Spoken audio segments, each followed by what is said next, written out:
Well, I think, as Amber so eloquently said at her White House Correspondents' Dinner performance earlier this year.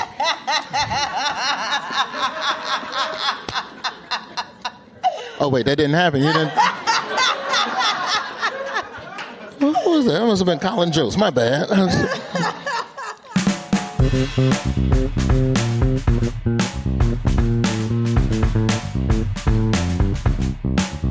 Welcome to Daily Variety, your daily dose of news and analysis for entertainment industry insiders. It's Monday, August 18th, 2025. I'm your host, Cynthia Littleton. I am co-editor-in-chief of Variety, alongside Ramin Satuda. I'm in LA, he's in New York, and Variety has reporters around the world covering the business of entertainment. In today's episode, we'll talk numbers. We'll get our Monday box office lowdown from Rebecca Rubin.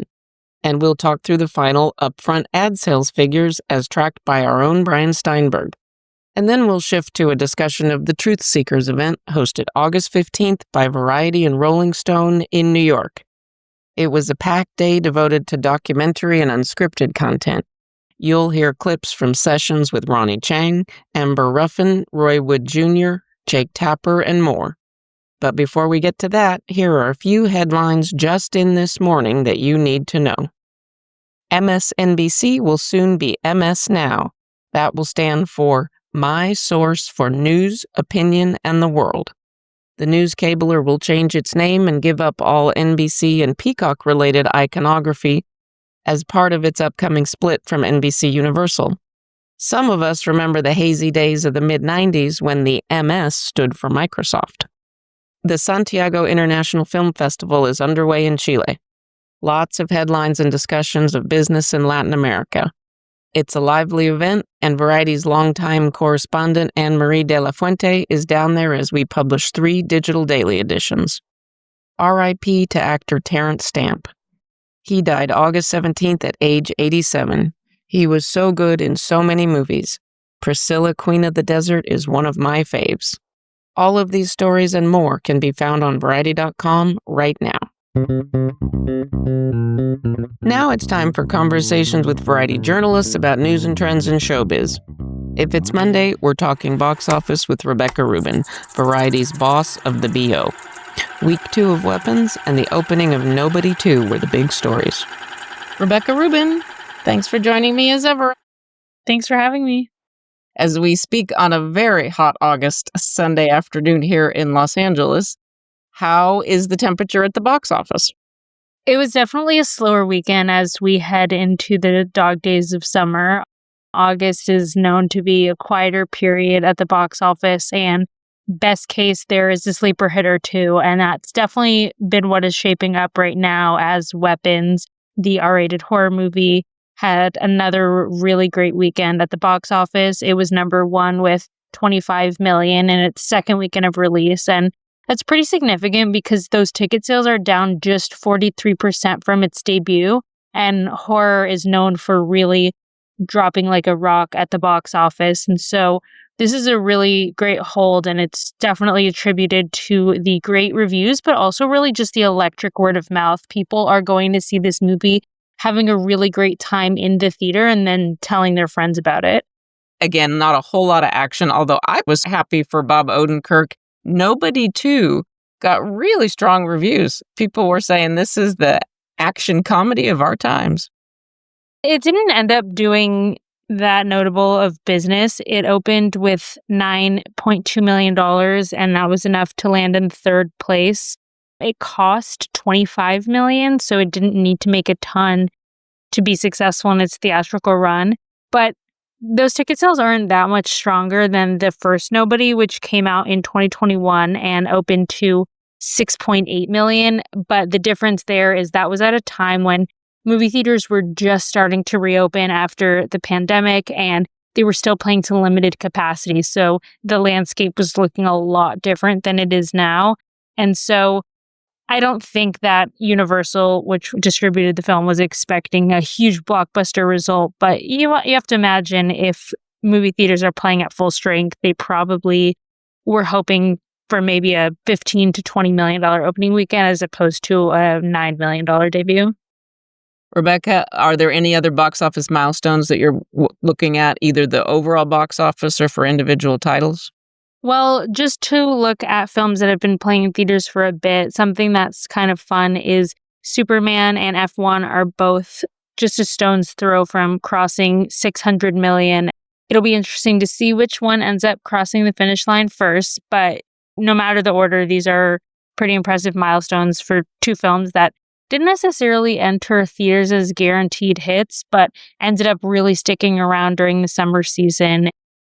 They had legs. Yes.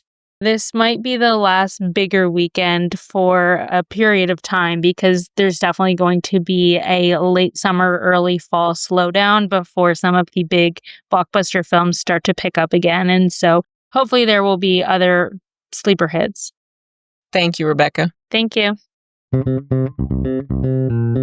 Now we'll hear from Brian Steinberg, senior TV editor, on his report about the curtain coming down on this year's upfront ad sales process. Everybody wants to know the big round number. Brian's got it. Brian Steinberg, thank you for putting your calculator down and joining me here for a conversation about upfront sales. Glad to be here as usual. This has been a long upfront sales process, but a couple of days ago you filed your "okay, it's pretty much over" headlines. What was it that told you, okay, I can comfortably report a round number for this year? Just had a big quarter of earnings from our various media companies, Comcast, Warner, etc., and they've all mentioned the upfront in some capacity. That tells me they've largely wrapped up their negotiations with the big buying agencies and their big sponsors. And on top of that, what we get usually in August is a report from a company called Media Dynamics. They track the nitty-gritty of the upfront, who spent what and where, and they kind of came out with their summation. Okay, Brian, what's the round number estimate for 2025? Because this isn't yet money in the bank. These are advance commitments. What's the estimate for the U.S. market? We believe $31 billion for this year's upfront market at streaming, cable, and broadcast.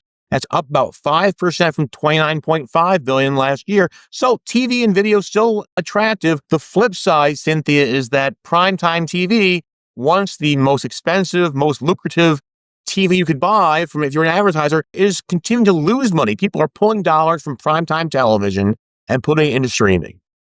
Let me go back to that $31 billion. So we know about $9 billion of that is broadcast TV. So you could look at that two ways. Like it's broadcast TV, these handful of channels are still almost a third of the tape. That's impressive, but the numbers are obviously going in the wrong direction. So let's talk about streaming, which is the new big driver. What had the most traction in terms of category, advertiser?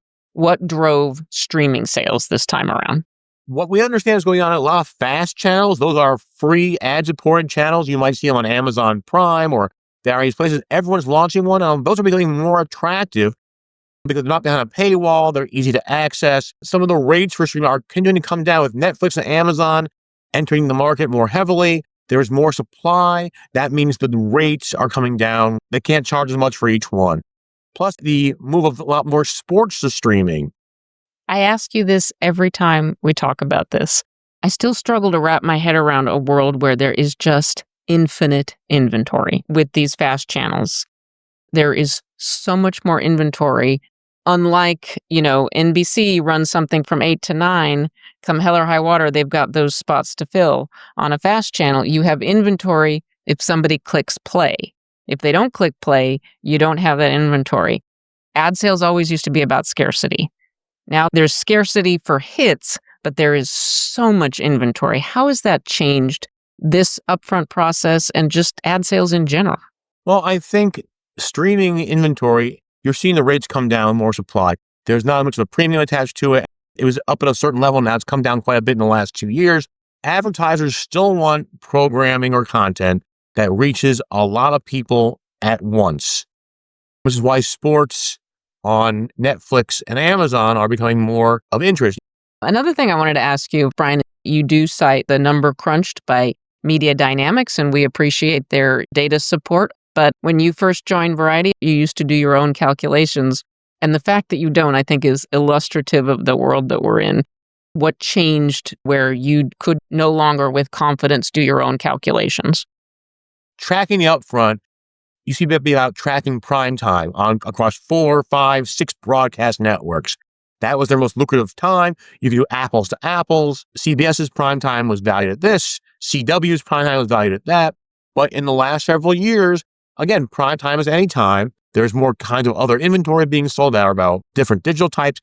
I used to do my own back of the envelope stuff, and people would give me a high sign or no sign. I feel it's not that much of value anymore, so I've kind of stopped doing my own math, sadly. Well, part of being a good reporter is knowing what you don't know. Credibility matters. Brian, thank you for joining us. We'll hear from you later in the week because you're going to go attend a big ESPN presentation on their standalone launch plans, and you will bring us back a full report. Looking forward to it. Me too. And now we turn to Truth Seekers. Tatiana Siegel, Variety's executive editor of film and media, guides us through the full-day event in New York that was packed with movers and shakers. The big topics were Trump's assault on the news media, the 60 Minutes lawsuit, and the demise of The Late Show with Stephen Colbert next year. Tatiana sets the scene for us, and we'll weave in some clips from some of the great conversations, including her sit-down with Daily Show correspondent Ronny Chieng. Tatiana put the question straight to Ronny. Is late-night TV endangered? Here's his answer. From a macro point of view, is it weird that American satire is under attack? Yes, it is weird. Of all the countries in the world, I think America is uniquely suited to have political satire. Like America has the most money and entertainment, the most talented comedy writers and performers, and the craziest politics. And by the way, the most freedom of speech in the world. I know you guys want to boo me for that, but I lived in places where we can't tell the president to fuck off. Believe it or not, there's other countries where you can't say that. So the fact that we have all 4 of these things in America, like if America can't do a daily political satire show, then no one can. Tatiana Siegel, thank you so much for joining me. Always a pleasure. You had a long day last week at the Truth Seekers event that Variety hosts with Rolling Stone every year. In August, it's a gathering of anybody who's everybody in the documentary, unscripted news community, and it's absolutely become one of our favorite events. Set the scene for us. Tell us, what was the mood and the vibe at Truth Seekers this year? It was quite something in the sense that all of these people were booked months ago, and when you saw these panelists come, it was as though they were booked yesterday because every one of them was so timely and could speak to some issue in the news that was so timely. So my panel was with the Daily Show senior correspondent, Ronny Chieng, and it was an interesting time to be talking to him, given that Colbert was just bounced from CBS and all of these sort of questions about, is comedy the last bastion for truth-telling? And is it under fire because of President Trump? So I found our conversation to be great, and the audience, which was like a really packed room of people who were very engaged, seemed to love every minute of it. I'd want to shout out Suzanne Alt, who is our fantastic head of editorial programming for our live events. She has her finger on the pulse. We were excited to have Ronny join us. It's not sensationalistic to say, is the era of late night TV as you and I grew up with it, is that over? So he's in a unique situation in that he works for the same parent company that Stephen Colbert does. So right. Comedy Central is part of Paramount Skydance now. But he did talk about how it's incredibly problematic that any politician is even referencing South Park or any of these like they should be worried about more important things. One of the other highlights of the day was Ramin Satuda, our colleague, Variety's co-EIC, sat down with CNN's Jake Tapper. That was early in the day, I think, to accommodate Tapper's reporting schedule. That must have been a lively way to get started. Yes, Jake was heading off to Anchorage, Alaska for the Trump-Putin summit. You moderated the presidential debate that changed American history. Can you take us back to last summer and what it was like. I don't know if being this in that room can take it. You guys want to hear what it was like to be there in the debate room that night? It was. I saw what you saw, except it was 15 feet in front of me, and it was shocking. And I thought, oh my God, it's much worse than I thought.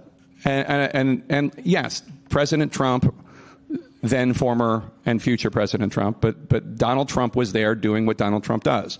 A lot of bluster, a lot of lies, lots of stuff. Although, given what was going on to his left, he was fairly restrained about what was going on to his left. I'm not saying he deserves credit for it. I'm just saying, like, in terms of his savviness, when your enemy is blowing himself up, get out of the way. I mean, it was shocking, and I do think to this day the Democratic Party needs to reckon with the fact that because they were so convinced that Donald Trump was an existential threat to the country and that Joe Biden had convinced the party that he was it, he was the only one that could beat him, the party was going along with somebody who was certainly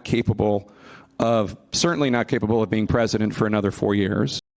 Let me ask you about the crowd in general. This is our 5th year. I remember the first year we did it. On that day, we all kind of held our breath because we weren't entirely sure we were going to fill a room in New York City in mid-August. From year one, it was packed, literally SRO, and people could not be more excited to be together in the documentary community.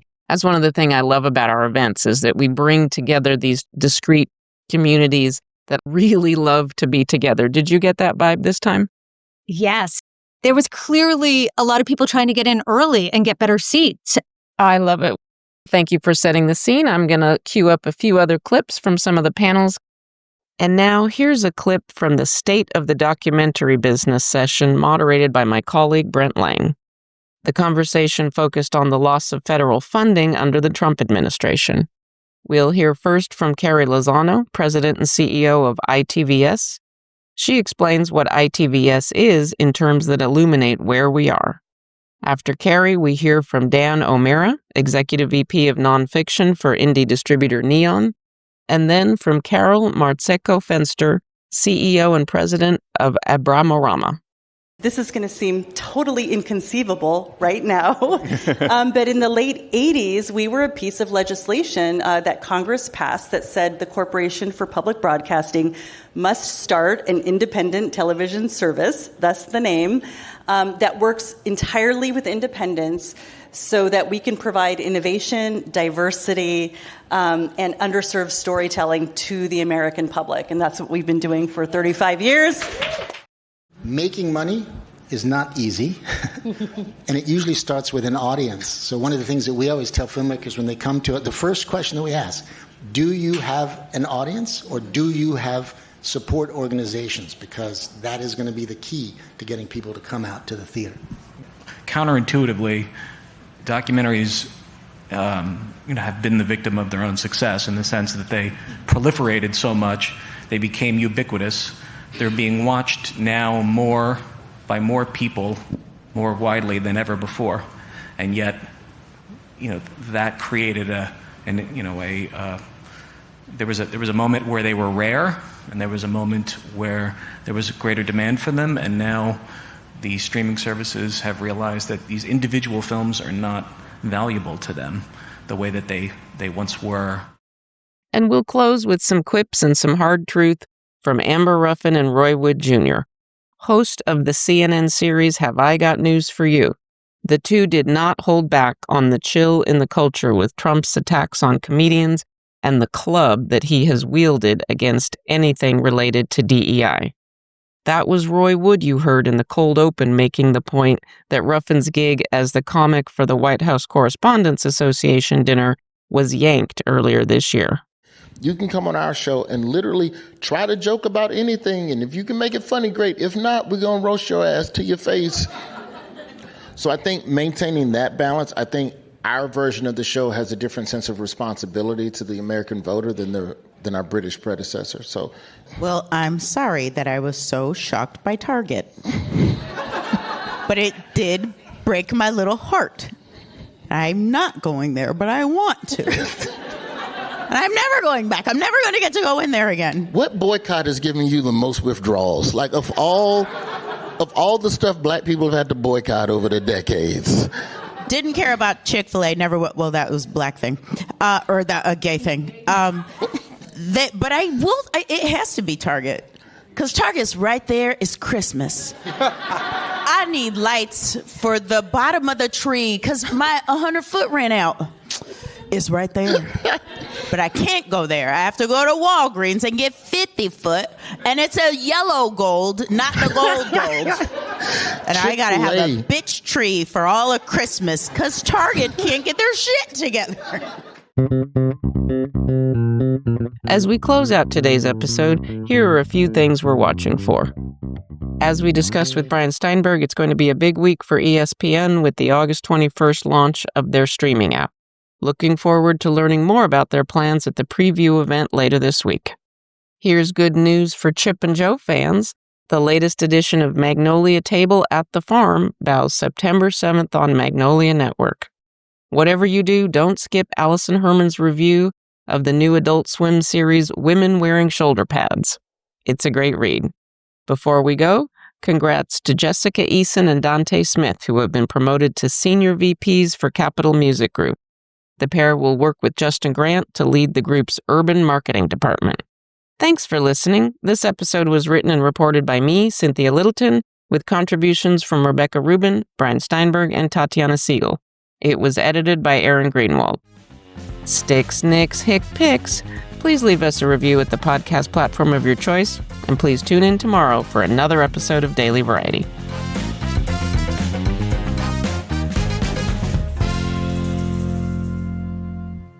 Well, I will say this proudly underneath the Paramount Plus banner, which is that lawsuit was bullshit against 60 Minutes. It's editing is something that is done all the time.